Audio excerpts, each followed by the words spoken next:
Hello, everybody. This is Barbara Moore. My handle is Catch Your Breath 60, and it's 3 o'clock on a Tuesday afternoon. And everybody knows what that means. That means that it's Tuesday tea time here at Catch Your Breath 60. So I want you to know, just my disclaimer here, I want you to know that I am not a professional. The only thing that qualifies me to speak with you today is that I suffer from COPD and heart failure, along with arthritis and, a couple of other things. So I have had, I was diagnosed about 7 years ago with COPD, and I've been abdicating for myself ever since. So stay with me. We'll abdicate together and get the best possible medical care that you can get. Today, I wanted to talk about the anxiety breathless cycle. So if you've had any education on COPD, if you've been to rehab, if you've attended the information part, there's usually two parts to rehab. One is the exercise component, and the other component is information. And the best place to be taking your respiratory rehab, if you can, is in a hospital, because they have all the people, right? They have all the people, and they'll all come up and talk to you. And it's so good to talk to, nurses and the people who actually take care of you. It's absolutely fabulous. And the first time that I was in rest rehab was in St. Joe's in Hamilton at the Firestone Clinic. And it was so long ago that they had an inpatient component. And I was there for about 6 weeks as an inpatient. And I went home on the weekends. I had a great time, sneak in my bedroom at night and into my room at night. And I'd grab my tablet and away I go. I could watch whatever I wanted. It was absolutely amazing. But one of the things that we learned was about the anxiety breathless cycle. So what does that mean? We know that with COPD, we have a lower capacity to breathe. Our airflow is obstructed, and we can't get as much air in and out as we need for our lungs. Our lungs are compromised. Most of us, as we were getting diagnosed or thinking that this might be what we have, stopped doing a lot of stuff, and a lot of us have stopped exercising. And this is one of the things that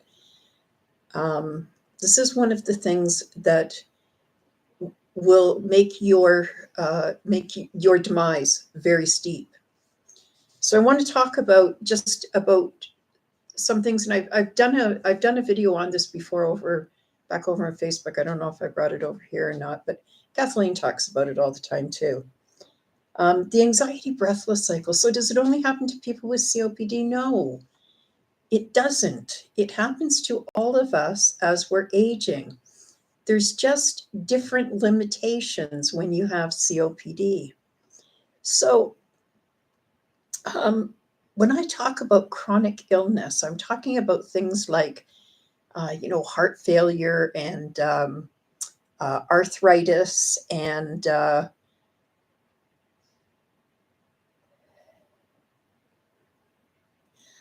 Jane, the best way to find a pulmonary rehab for somebody is to talk to your doctor. It has to be ordered by your doctor or it's not covered. So the best place is to ask your doctor and see if they can meet your criteria. So, now we know with the pandemic that a lot of the rehab went online, but our government in Ontario anyways is pulling back on that, and they want people to go in person. I'm just not comfortable enough to go in person. So I have to do it myself. That's all I can do. So what does anxiety mean? What does it do to us? Why do we feel anxiety? Well, something happens, right? And when we are first diagnosed, we're pretty hypersensitive, right? I was, because the first attack that I had, caused a sudden cardiac arrest. It all makes sense when you really get deep into it. It all makes sense why that happened and everything. But it was pretty darn scary, I got to tell you. My kids are still like shell shocked from it. So sudden cardiac arrest. Oh yeah, I didn't have one. I had 3 of them within the first year. So for me, getting diagnosed was a really, really big thing because I was constantly short of breath, and I was. Takes a while to get diagnosed with heart failure and all this stuff. It's kind of one of those things. Well, what if it happens 5 times? Then we're going to say it's this kind of thing, right? And it wasn't very helpful at all. But anyways, it is what it is, right? So what happens? What happens when you get COPD and are diagnosed with COPD? We get hypersensitive. Now, somebody said to me a couple of weeks ago in one of the groups, it wasn't me that brought this question up, but somebody said, we used to always get short of breath, right? We used to always get short of breath when we were kids. And that's how we know about that stance of positioning yourself, leaning forward with your hands on your knees and gasping for air to get your airflow going, right? Because we used to do it when we were kids all the time. I used to do it all the time when I was trying to hide my COPD. But for some reason, once I was diagnosed, my anxiety was at a high alert. My daughter and son-in-law were living with us. They were in between houses, and they were living with us. My daughter's the best cook in the world, and she would make these medallions in the oven and grill them. At which point, I would lose my breath and I would be gasping for air. And I can't move, so I can't get out of it. And she can't open the windows fast enough. So we have to learn to manage that. What about when that happens? What about when I'm sitting on my scooter and this dog starts running towards me? The first thing that happens is the adrenaline gets going, and there goes my heart, right? A breath of cold air really affects my lungs. It really, really does. And we've had to come up with some pretty crafty ways of covering the cannulas that go from my tank to my nose, because it gets very, very cold. And when that cold hits my lungs, I'm done.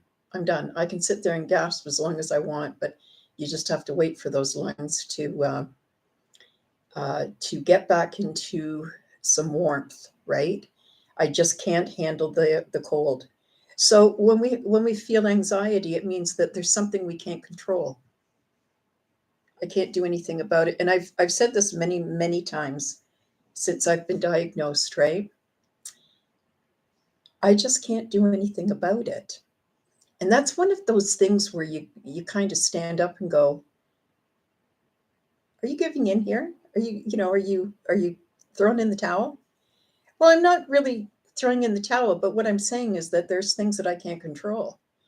And that causes me anxiety, and that makes adrenaline run through my body, right?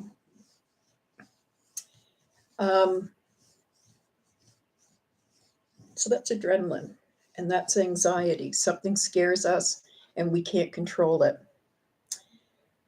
So what happens? What you do now will matter. What you do now will matter. It will matter to yourself. You will learn to control the shortness of breath. We have to learn to reprogram the brain and take better control of what's going on around our brain. What is affecting us? What is the outside perimeters, right? And how do we? So when my daughter was cooking those medallions, I learned to go out on the patio, on the porch for a few minutes, and she would tell me when to come in when the supper was done.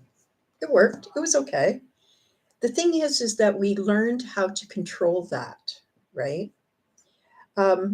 Gasping for cold air really, really bothers my lungs. Really, I cannot tell you enough about the cold and what it. So knowing that is information. That is knowledge. That is information, and knowing that that's going to happen. The first cold day I went out this year for the first time, like, I haven't been out for 2 years, um, but we're trying to start going out. But for the first time, I got out there and I thought the air is too strong for my throat. It cuts my breath off. And I grabbed a mask and I was on my way. I was just fine. And I think more and more as we go through the winter, we will have to start learning how to control these things that happen around us. So how do we start with that? Well, we start with that by deciding that we're going to take control. I've done it. I've been through this. Honest to God, I have done this. And this was the second or third time I did rehab. So I did it with St. Joe's and I also did it with Compass. Both were very good rehab development. Very good. They've taken the virtual ones off, so I don't get to do it anymore. But so you cannot control what happens around you. That's a given. There's nothing you can do about that, right?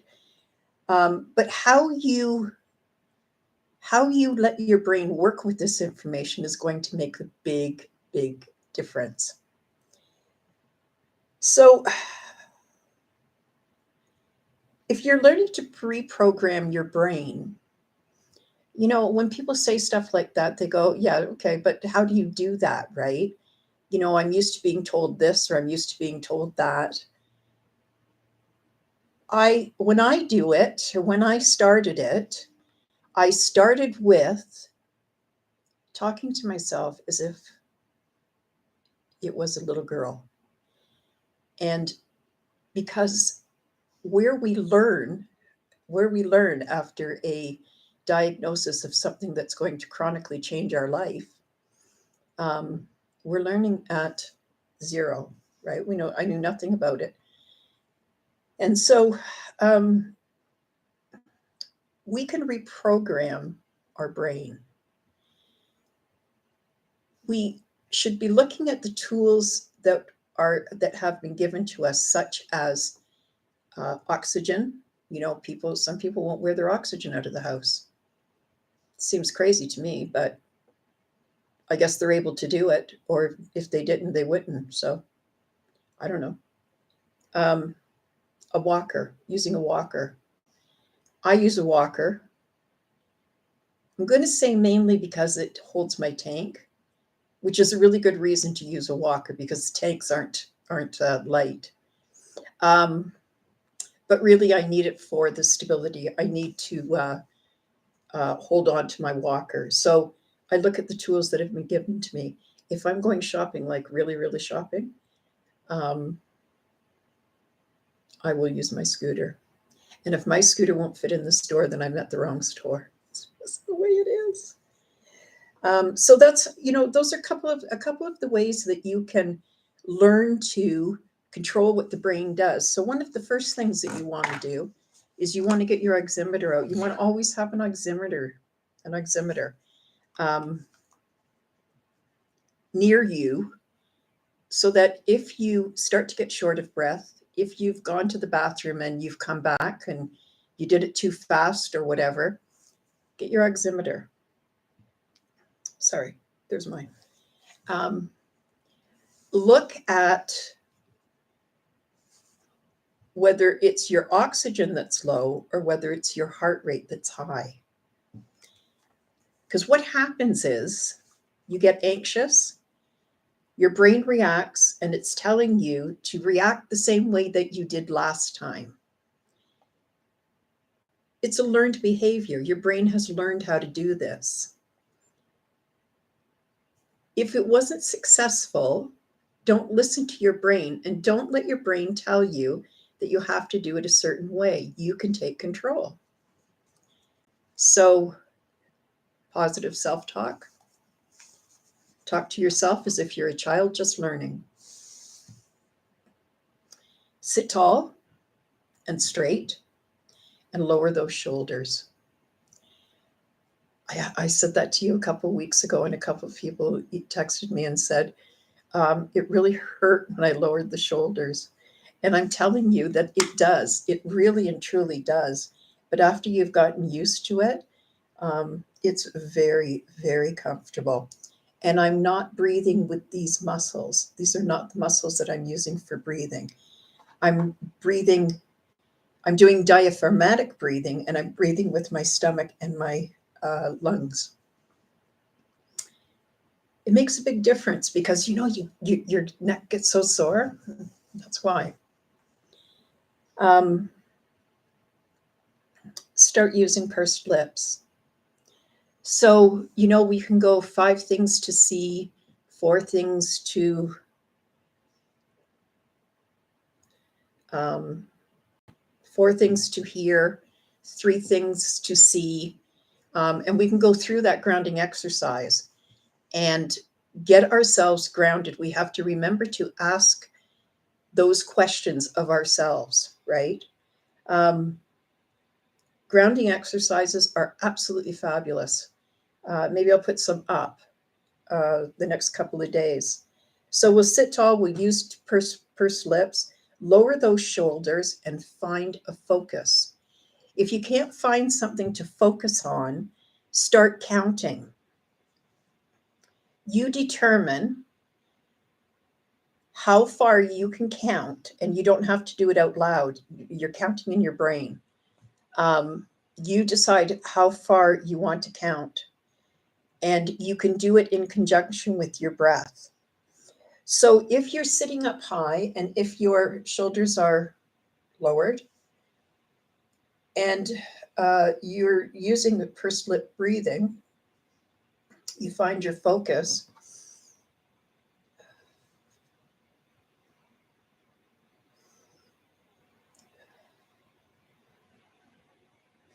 Remember that the idea of pursed lip breathing is that we get more air out than we take in. Remember that we have an obstructive disease of our lungs. It means that the trapped air can't get out, causes carbon dioxide. And until that trapped air gets out, you're not going to have any room in your lungs for the new air that's trying to get in. What does this do? It causes stress on your heart. And that's why we want to check, is it heart or is it lungs? Because if your lungs are at 92 or around there, adding more oxygen is just going to make it worse. So the thing about it is this: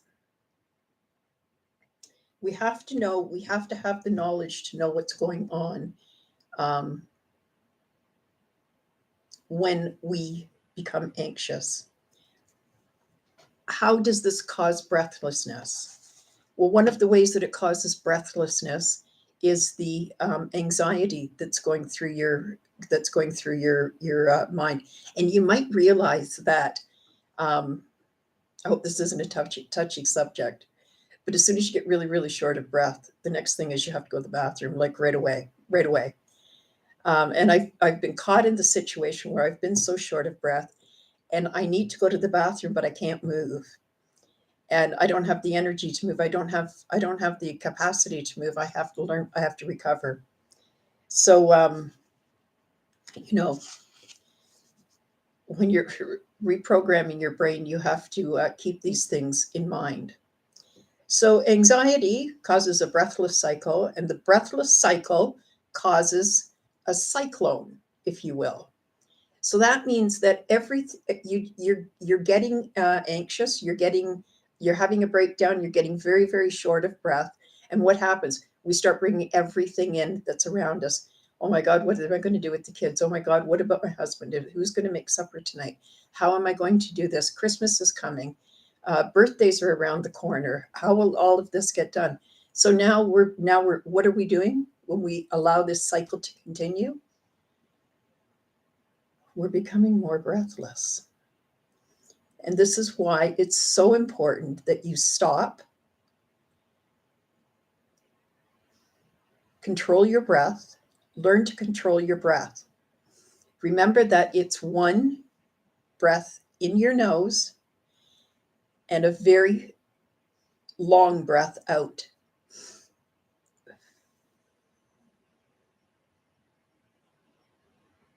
And we're not doing that with any strength. We're not doing that with anything um, uh, it's not going to hurt. It can't hurt. If you're pushing so hard the breath out and it's hurting, you're not doing it right. So we should talk. So the anxiety breathless cycle. Control the cycle. And it starts with positive self-talk. Start with affirmations that say, I can and I will. We have to get exercising in order to strengthen those compromised muscles around our lungs and our diaphragm. Vitally important. So I think that's about all I had to say for today. I appreciate everybody who's come on line. Beverly, Norma, Jane,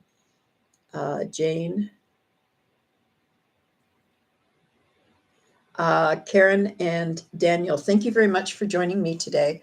And I will be back this time next week at 3 p.m. Thank you. Oh, wait a minute. Wait a minute. Can you put a comment down below?